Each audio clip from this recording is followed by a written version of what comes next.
Rithöfundurinn Rán Ísberg sló rækilega í gegn með bók sinni 101 aðferð til að fara illa með karlmenn. Við tókum hús á Rán og manni hennar og spurðum hana hvort að útgáfa bókarinnar hefði breytt miklu í lífi hennar.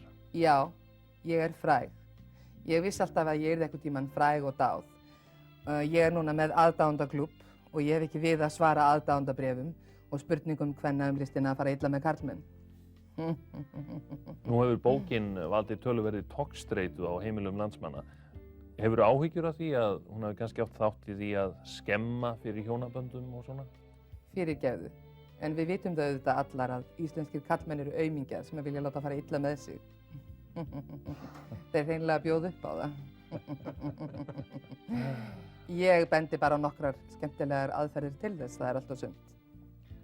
Nú hefur heyrst að þú sért að vinna að sjálfsævisögu þinni.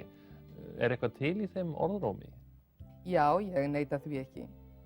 Ég hef ráðið ungan rithöfund til að aðstoða mig við gerð bókarinnar. Vinnuheitið er My Story. Já, þau vinna dag og nótt og hann býr nú hjá okkur, hann Doddi Freyr. Ég sé kaffið.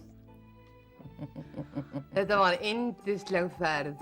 Hörundstökkir þjónar á hverju strái og Pálo, leiðsögumaður, uppfyllti allar mínar óskir. Hann var hamslaus. Við vorum eins og hungruð rándýr í villtum skógi. Eru Ussulun í rándýr? Já, elskan.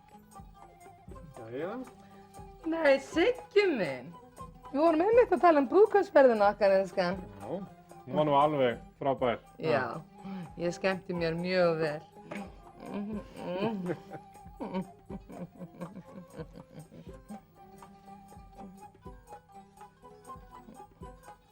Doddi Freyr.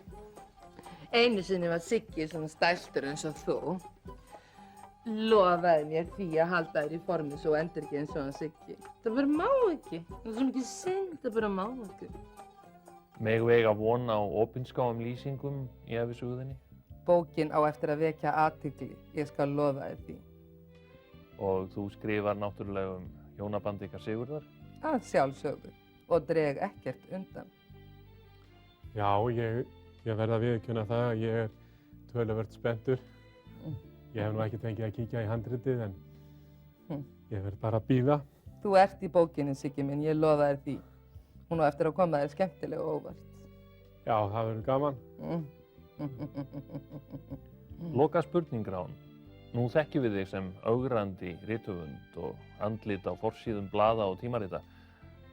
En mér leikur forvitni á að vita hver er konan á bak við grímuna?